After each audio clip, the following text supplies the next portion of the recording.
Okay, and here we go in English. Have you ever walked around a ladder or hesitate when a black cat crosses your path?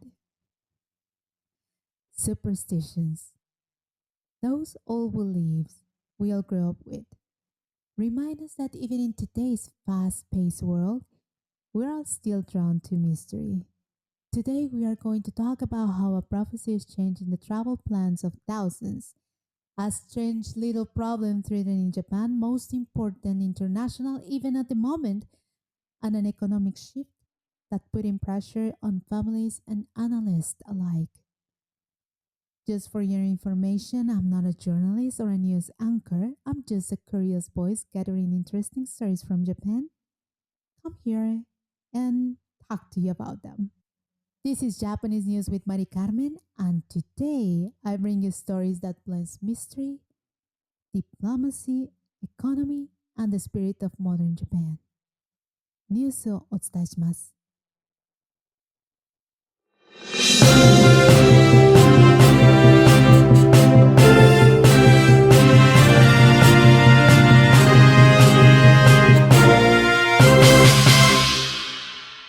On today's news, we are going to start with a Japanese manga artist predicts a major disaster for July 2025.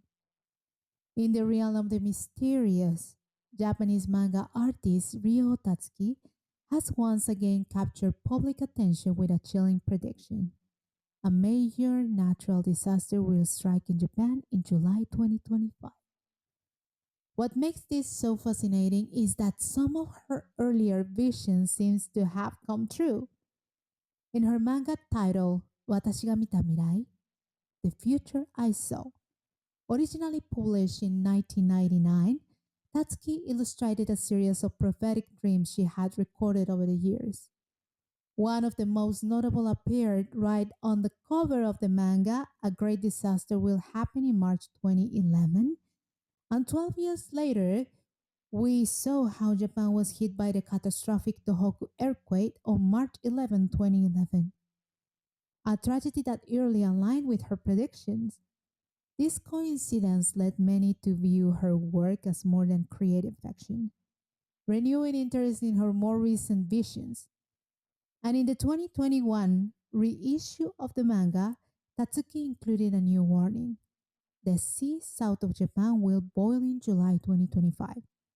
She doesn't mention the exact location or the type of event, but many interpret this as a reference to a possible undersea volcanic eruption.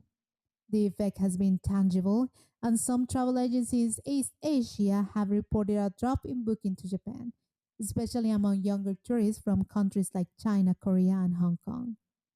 It reminds us that even in our modern data driving world, perception and superstition still carry weight, especially when fear and mystery collide. The next news is about the Osaka World's Expo is buzzing.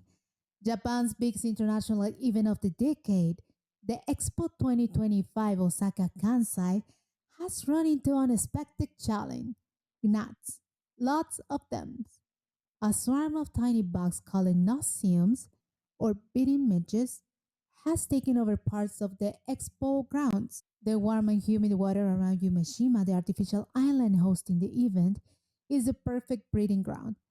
Now, these bugs don't pose any serious health risk, but they are certainly unwelcome guests for the international visitors.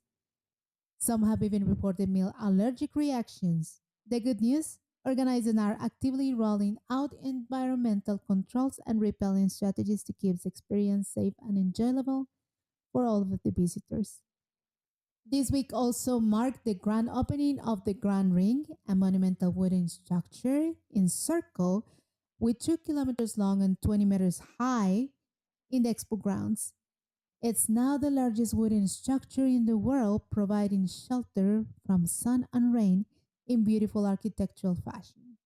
Osaka Kansai 2025 is running from April 13 to October 13 of this year and brings together over 150 countries to share ideas around sustainability, innovation, and human connection.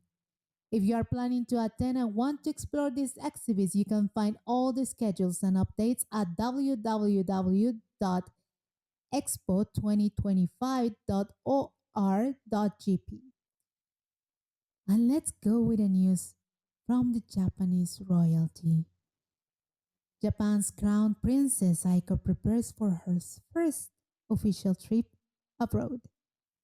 Princess Aiko, the only daughter of the Emperor Naruhito and Empress Masako, is scheduled to make her first official international trip for November 2025, and her destination will be Laos.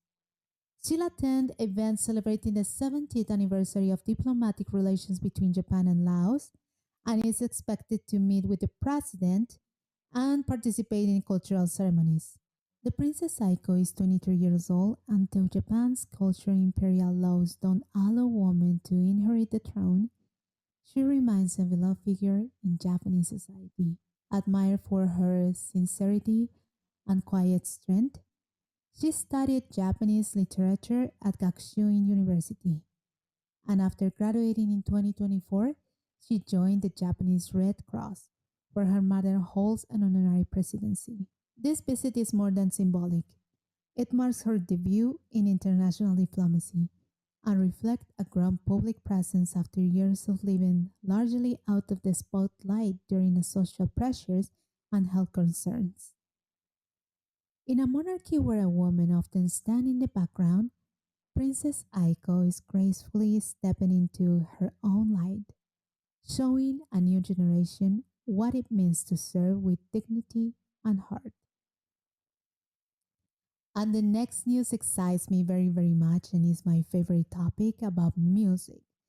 And we are going to talk about the Japanese biggest music awards go global. On May 21st and 22nd, the Rome Theater in Kyoto hosted the very first edition of the Japan Music Awards 2025, a new celebration of Japan's music influence, both at home and around the world. This debut ceremony was organized by CEIPA,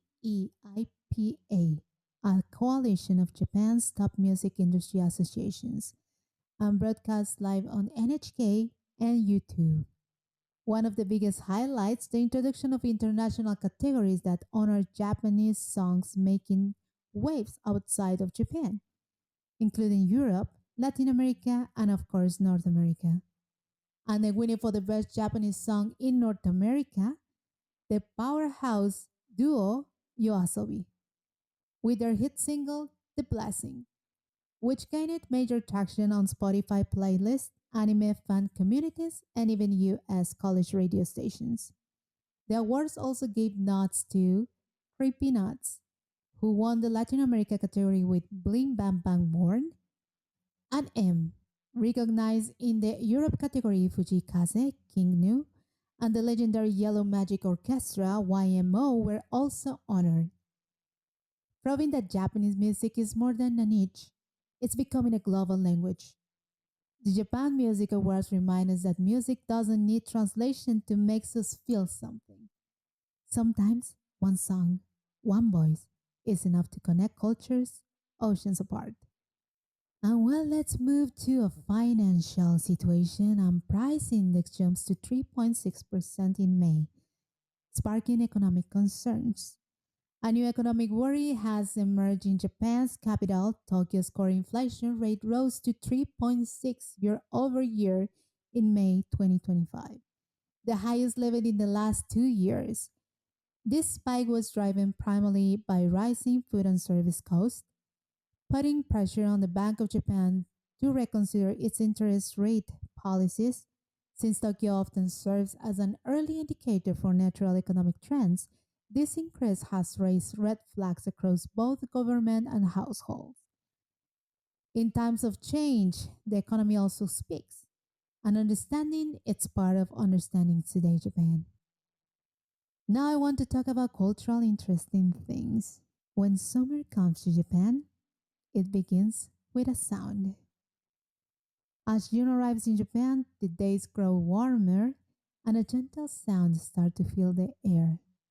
It's the delicate chime of Fūurin.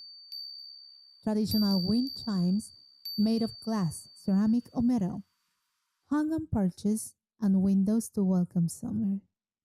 These chimes aren't just beautiful, they carry deep cultural meaning. Since the Edo period, people have believed that their soft sound warns off evil spirits and brings good luck. The breeze makes them sing, filling the space with a calming, peaceful melody.